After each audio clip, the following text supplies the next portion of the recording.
था कुछ। चार्जेस थे हाँ, पहले एक तो चार्ज था, रूपानी की जगह कोई सर, 2 दूसरा आ रहा था। चार्जेस थे उस।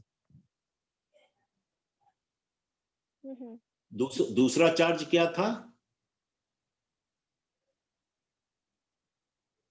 सर दूसरा था पनिशमेंट फॉर फॉल्स अलार्म, ऐसा ही कुछ था। पनिशमेंट फॉर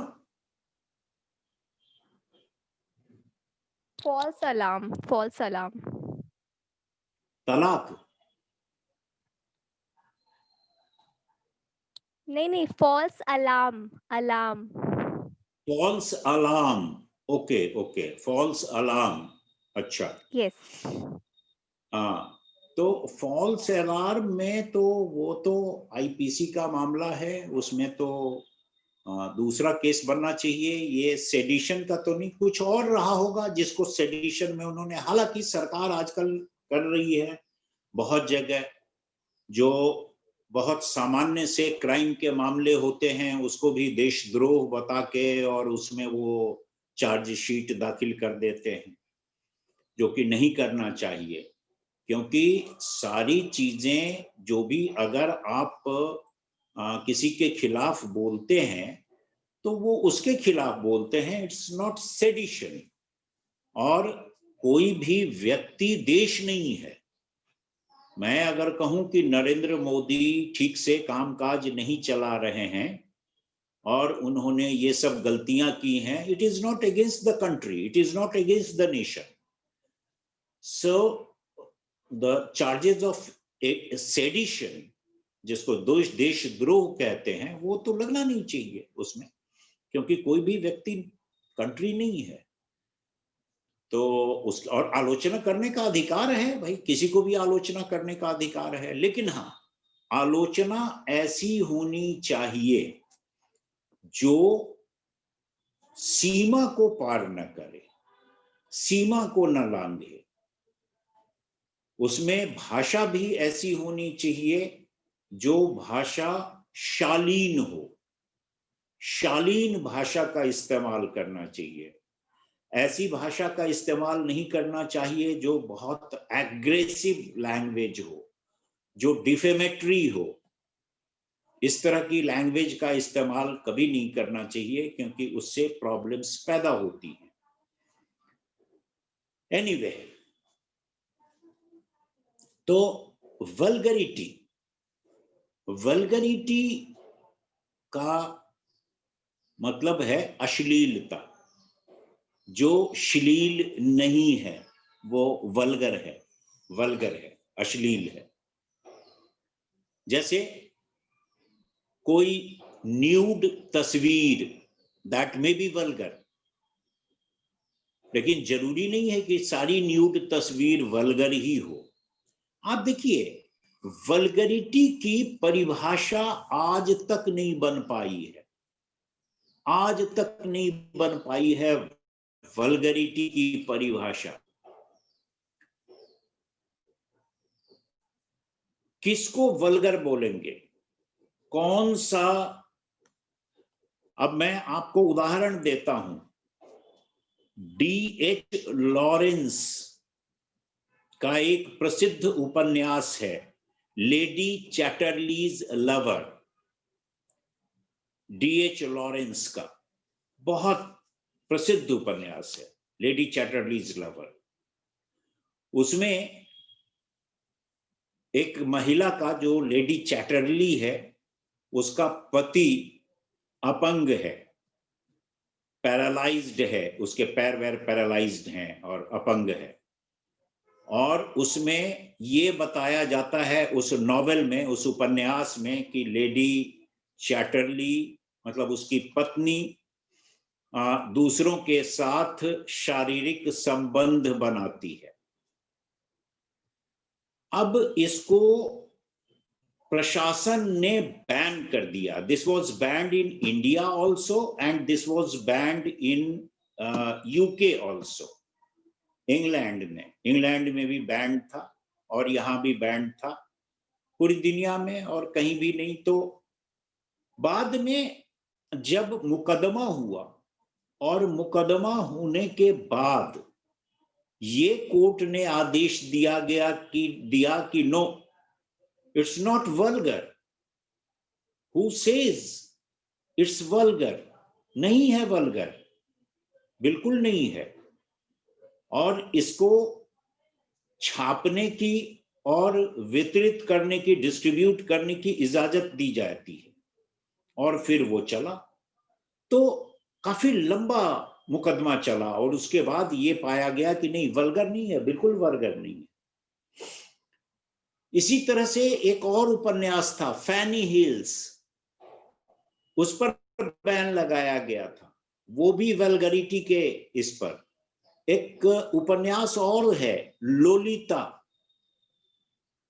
ये एक नाबालिग लड़की है जिससे एक उम्रदराज पुरुष को प्रेम हो जाता है, उस पर पूरा का पूरा उपन्यास आधारित है। तो अब उसको भी बैन कर दिया गया था, फिर उस पर भी मुकदमा चला, फाइनली वो भी कोर्ट ने कहा कि नहीं, बिल्कुल वल्गर नहीं है। अब वल्गरिटी क्या है, सबसे पहले तो इसको परिभाषित करने की जरूरत है, और जिसकी कोई परिभाषा आज तक, कोई डेफिनेशन आज तक वल्गरिटी की सामने नहीं आ पाई है कि वल्गर है क्या, किसे हम वल्गर कहेंगे, किसे वल्गर कहेंगे। कोई व्यक्ति बाथरूम में नंगा होके नहा रहा है, क्या ये वल्गर है? या उस बाथरूम में जो झांक रहा है वो वल्गरिटी है? अब ये सोचने की बात है। तो क्या है वल्गर? क्या किसी का शरीर वल्गर हो सकता है? अगर किसी का शरीर वल्गर नहीं है तो फिर, और अगर वो वल्गरिटी है, शरीर जिस पर कपड़े नहीं है, वो शरीर अगर वल्गरिटी की श्रेणी में आएगा, तब तो जितने जानवर हैं सबको कपड़े पहना देने चाहिए, वो सब वल्गर हैं।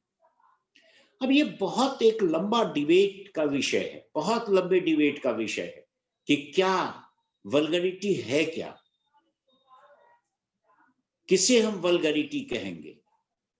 इसका जवाब आज तक नहीं मिल पाया है, लेकिन एक सामान्य ज्ञान से, एक कॉमन सेंस से, जिसे लोग वल्गर मानते हैं, उसके बारे में ये बार बार कहा गया है कि नहीं, वल्गरिटी से बचना चाहिए, और कोई भी ऐसी चीज अखबार में या टेलीविजन चैनल पर, कोई भी ऐसी चीज जो वल्गर हो, वो नहीं जानी चाहिए। एथिक्स यही कहता है, लेकिन वल्गर वो है, इसको साबित कर पाना बहुत मुश्किल है। इसलिए अपने विवेक से, अपने विवेक से ये तय करना पड़ेगा कि ये वल्गर है या नहीं है। आपको अपने विवेक से ऐसा लगता है कि ये वल्गर है, तो उसे रोकना चाहिए, उसे न तो छापना चाहिए, न टेलीविजन चैनल पर दिखाना चाहिए, अखबार में छापना भी नहीं चाहिए। तो वल्गरिटी अपने विवेक से तय करना पड़ेगा, खुद से समझना पड़ेगा। और बहुत सारे सवाल उठे हैं वल्गरिटी पर, बहुत डिस्कशन हो चुका है, बहुत डिस्कशन हो चुका है, और वल्गरिटी पर इतना डिस्कशन हो चुका है कि कोई नतीजा उसके बाद भी नहीं निकल पाया। इतने डिस्कशन के बावजूद कोई नतीजा नहीं निकल पाया है। तो जाहिर है कि खुद से तय करना पड़ेगा, खुद से सोचना पड़ेगा, खुद से समझना पड़ेगा कि हाँ भाई, क्या है वल्गर, क्या नहीं है। तो ये एक है गंभीर मामला है, वल्गरिटी गंभीर मामला है, लेकिन फिर भी कहाँ तक और एक सीमा से आगे बढ़ के वल्गरिटी पता लगती है। वल्गरिटी पर सब एक मत हो सकते हैं एक सीमा से आगे बढ़ के, लेकिन कई ऐसे मुद्दे हैं जहां सीमा के अंदर रह के भी वल्गरिटी दिखाई जाती है, परोसी जाती है ऑडियंस को।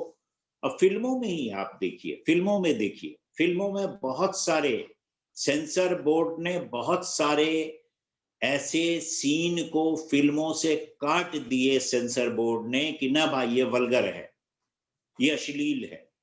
लेकिन बहुत सारे ऐसे जो उससे भी ज्यादा थे, उनको नहीं हटाया, उनको नहीं छोड़ा एक दूसरे सेंसर बोर्ड ने। तो एक सेंसर बोर्ड कहता है कि वो वल्गर है, दूसरा सेंसर बोर्ड कहता है कि नहीं है। तो सवाल ये है कि कैसे तय हो, तो अपने विवेक से, अपनी समझ से ये तय करना पड़ेगा, और वल्गरिटी से मीडिया को बचना चाहिए। एथिक्स तो यही कहता है और यही एथिक्स का तकाजा है। तो ये है invasion of privacy and vulgarity. इसके बाद जो नेक्स्ट टॉपिक है आपका वो है advertising and ethics. Advertising and ethics यानी विज्ञापन। विज्ञापन के कॉन्टेक्स्ट में एथिक्स क्या कहता है, विज्ञापन के कॉन्टेक्स्ट में एथिक्स क्या कहता है, इसको हमें देखना पड़ेगा हम लोगों को कि विज्ञापन। देखिए,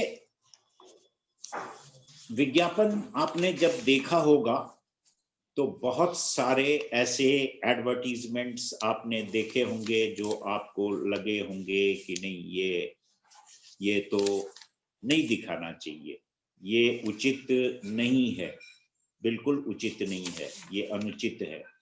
और एडवर्टीजमेंट जैसे डीओ के विज्ञापन देखे होंगे आपने, डीओ के विज्ञापन देखे होंगे। अब उस कुछ डीओ के विज्ञापन ऐसे हैं, अभी एक सनी लियोनी का विज्ञापन आ रहा है, वो फिर देखिए परिवार नियोजन यानी फैमिली प्लानिंग के लिए इस्तेमाल की जाने वाली कुछ चीजें, उनको जब विज्ञापित करते हैं या डीओ वगैरह का जब विज्ञापन आता है तो उसको ऐसे बनाते हैं जैसे कि वो मूल मुद्दे से भटक के कहीं और चले गए। डीओ का एक एडवर्टीजमेंट है, डीओ का, जिसमें ये भी वल्गरिटी से भी जुड़ा हुआ मामला है। डीओ का एक एडवर्टीजमेंट है जिसमें कि एक आदमी डीओ लगा लेता है और उसके बाद जब वो बहुत सारी लड़कियां उसके पास आती हैं और उसके बाद उसको दिखाया जाता है कि उसके पूरे शरीर पर लिपस्टिक के निशान हैं। अब ये डीओ का विज्ञापन है या कोई और मैसेज देना चाह रहा है? मतलब क्या इसको किसी और तरीके से नहीं बताया जा सकता था कि ये डीओ का, ये जो डीओ है वो बहुत इफेक्टिव है, बहुत अच्छा है? ये क्या किसी और तरीके से नहीं बताया जा सकता था? फैमिली प्लानिंग के एडवर्टीजमेंट्स आते हैं, आप दूरदर्शन पर नहीं देखेंगे ये सब एडवर्टीजमेंट, दूरदर्शन पर नहीं देखेंगे क्योंकि उन्होंने अपना एक कोड बना रखा है और उस कोड में वो सारे एडवर्टीजमेंट्स उन्होंने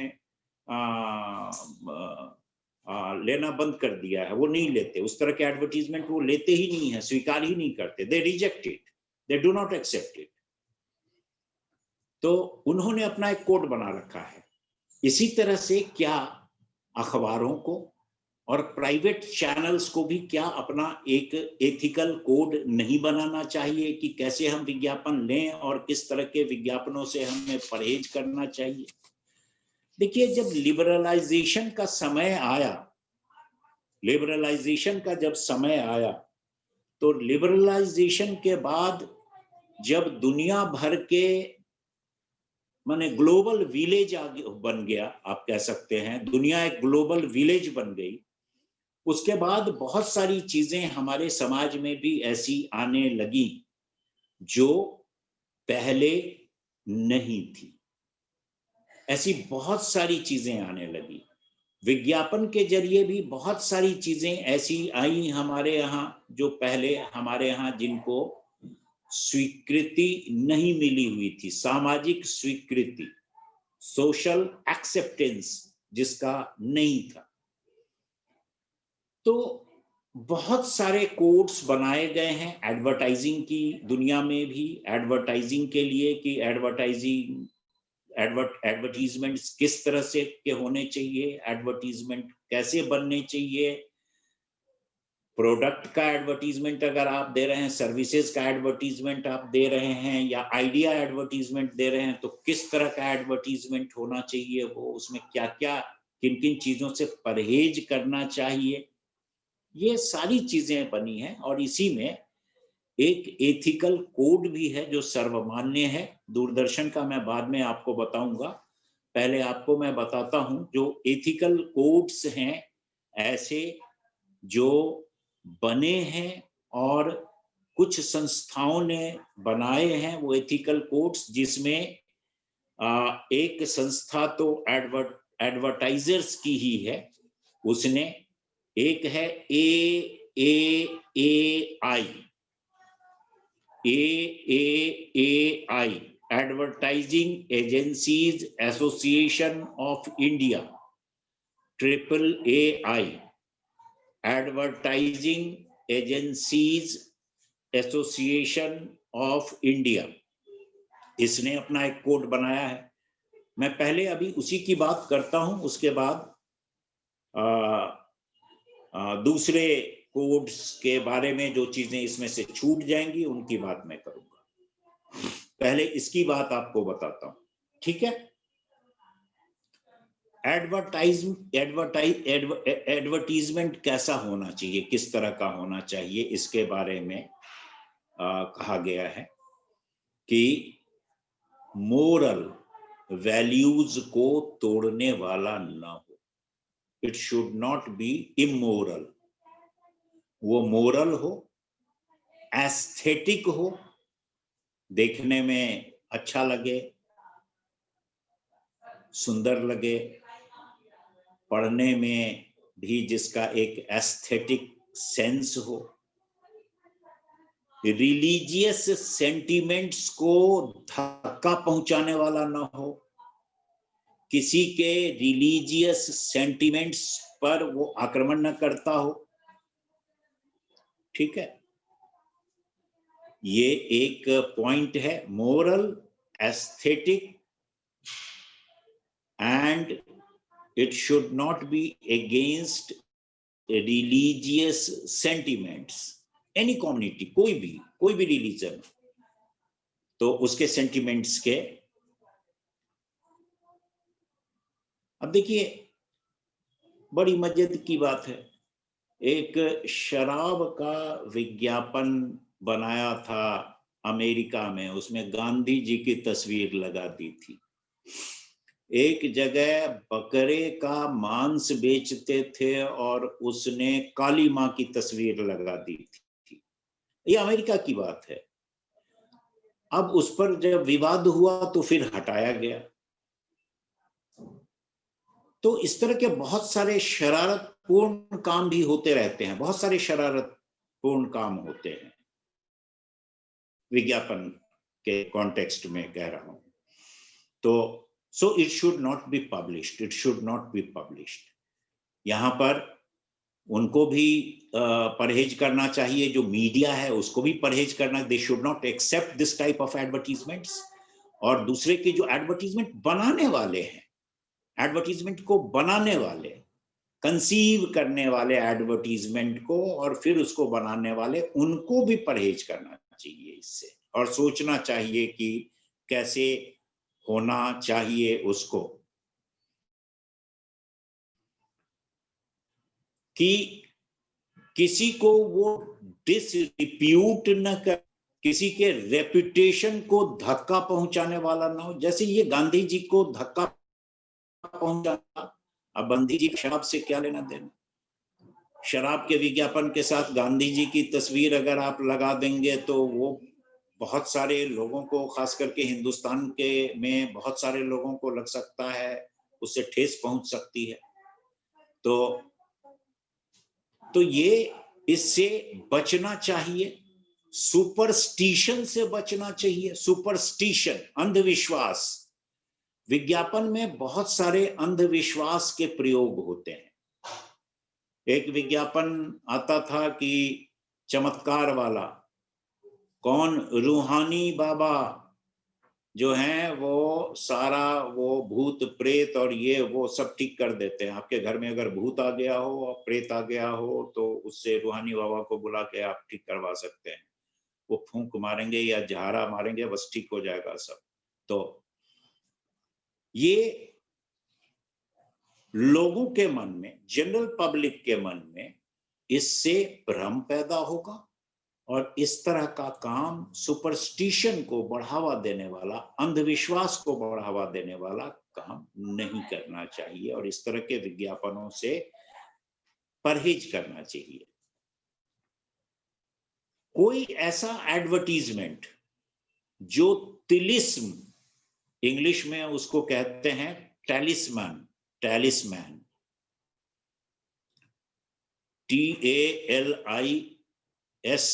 TALISMANS, टैलिस्मैन्स, तिलिस्म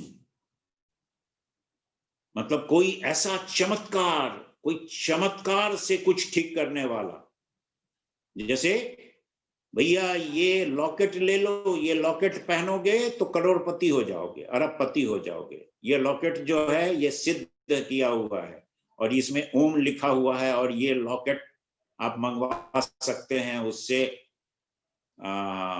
ऑनलाइन मंगवा सकते हैं और ये जो लॉकेट है ये चमत्कारी लॉकेट है और इस तरह का तलिस्मा वाला तिलिस्म, ये विज्ञापन में नहीं होना चाहिए, लेकिन हो रहा है। टेलीविजन पर आप देखेंगे आता है विज्ञापन, नहीं मानते लोग। बहुत सारे विज्ञापन इस तरह के आते हैं कि इसमें वो है, इसमें फूंका गया है, ये 1001 मंत्रों से सिद्ध किया हुआ लॉकेट है, इसको आप जब पहनेंगे तो एकदम ये हो जाएगा, वो हो जाएगा, वो हो जाएगा, वो हो जाएगा। तो इससे बचना चाहिए। और ये फिर है कि एडवर्टीजमेंट को ट्रूथफुल होना चाहिए, मतलब जो सच है उतना ही होना चाहिए। जैसे एक एडवर्टीजमेंट आता था, कॉम्प्लान का था या बॉर्नवीटा का था, मुझे अभी ध्यान नहीं आ रहा है, शायद बॉर्नवीटा का था, नहीं कॉम्प्लान का था शायद, कि आप अगर ये पिलाएंगे ना अपने बच्चे को तो 6 महीने में हाइट जो है वो 4 इंच बढ़ जाएगी और उसमें इतनी एनर्जी आ जाएगी और इसमें 36 इंग्रेडिएंट्स हैं, 36 इंग्रेडिएंट्स हैं। Someone sent it to the laboratory for testing and it was found that there were not 30 elements in that product. दूसरे चैलेंज किया गया कि 4 इंच बढ़ जाता है बच्चा इसको पीने से 6 महीने में, इसको किस लेबोरेटरी में तुमने वो किया है, टेस्ट किया है और इसको साबित करो कि 4 इंच बढ़ जाता है, साबित करो।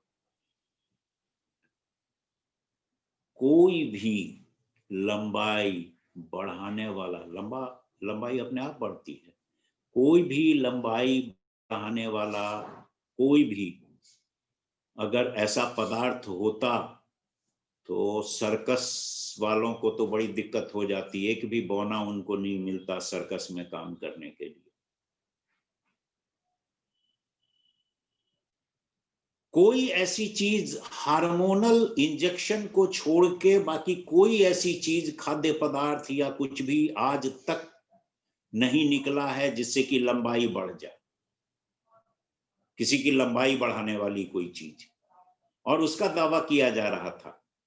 ASCI के पास गया, एक संस्था है एडवर्टाइजिंग की, उसकी मैं चर्चा करूंगा, तो उसके पास गया ये कंप्लेन, वहां कंप्लेन जाते हैं इस तरह के, तो मन कर सकता है कोई भी कंप्लेन गया, तो उसने कहा तुरंत इस विज्ञापन को हटाओ। उस विज्ञापन को फिर हटाया उसने और फिर दूसरे तरीके से बनाया। तो ये ट्रूथफुल,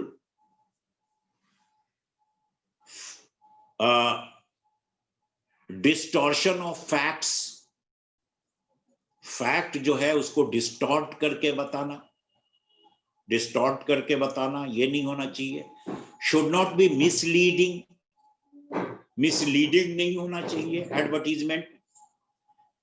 जो पब्लिक को गुमराह करे या कुछ आप छिपा रहे हैं, कुछ गलत बयानी कर रहे हैं, उससे लोगों के मन में एक मतलब कुल मिला के है कि ये धोखाधड़ी है।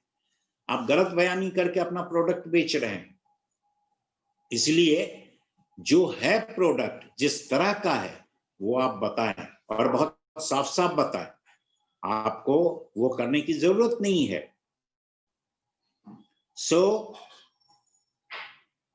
दूसरा है कि जितने इंग्रेडिएंट्स हों, जो ओरिजिन है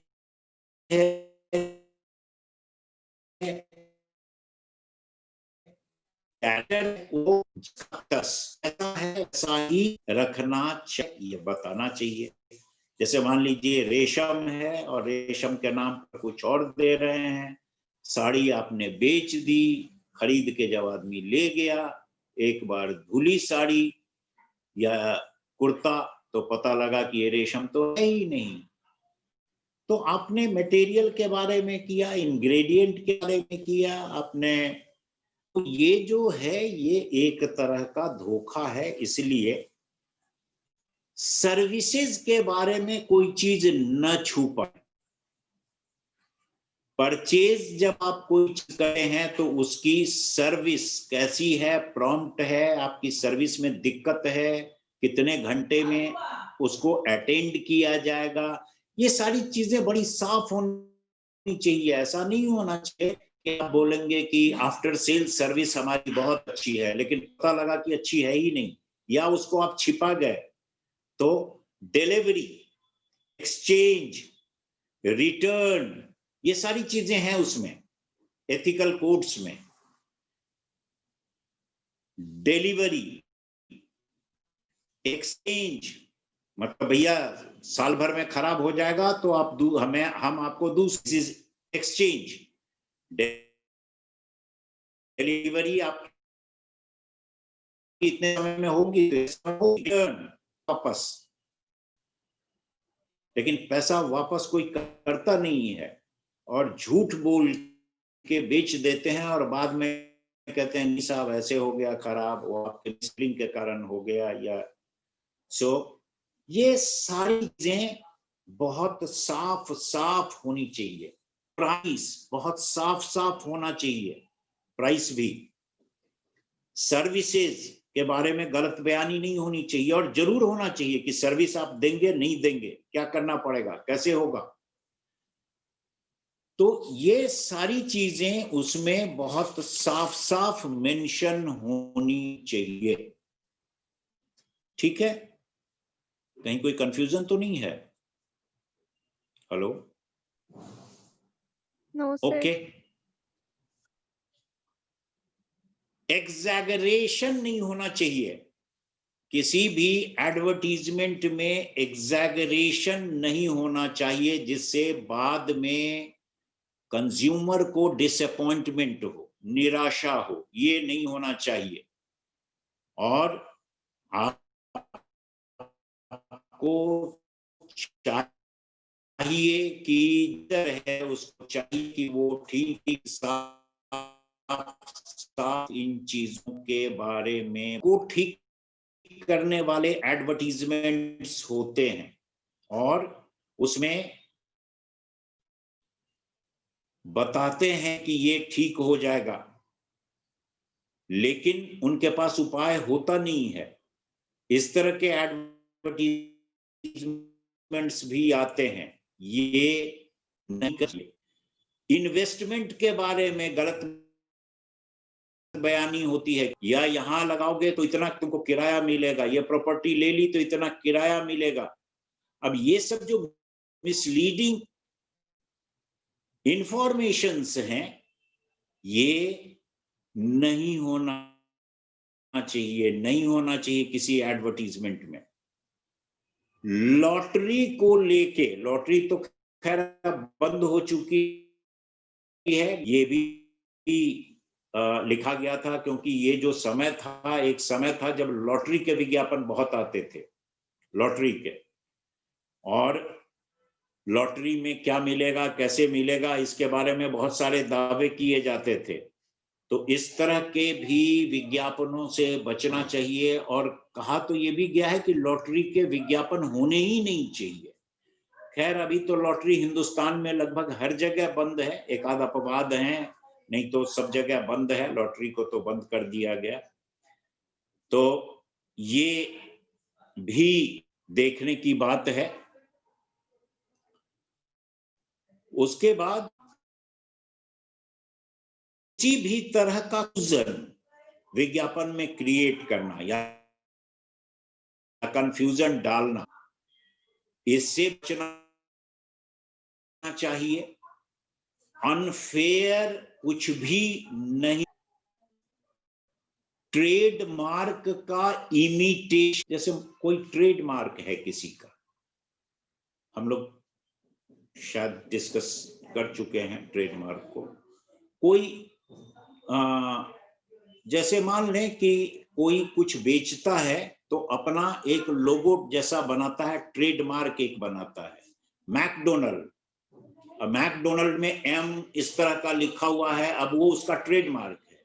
तो इसकी नकल करके और आप अपना कोई प्रोडक्ट उसमें बेच रहे हैं या नाम की नकल करके बेच रहे हैं, ये नहीं करना चाहिए, ये एथिक्स कहता है। ट्रेडमार्क, वैसे ट्रेडमार्क अगर वो रजिस्टर्ड है तब तो लॉ आएगा सामने, लेकिन रजिस्टर्ड नहीं है तो लॉ कुछ नहीं बिगाड़ पाता है, इसलिए वहां एथिक्स की बात की जा रही है। पैकेजिंग, कोई चीज, कोई सामान है उसकी पैकेजिंग में नकल, उसकी उसका उसमें भी नहीं करना। कोई स्लोगन, किसी का स्लोगन एडवर्टीजमेंट का किसी ने कोई स्लोगन की नकल आपने कर ली, या फिर आपने लेआउट है किसी का, उस लेआउट की कॉपी कर ली, बिल्कुल वैसा ना दिया, नाम थोड़ा डिफरेंट है लेकिन देखने से लगता है वैसा ही। मेरे ही मोहल्ले में एक उसने खोला था और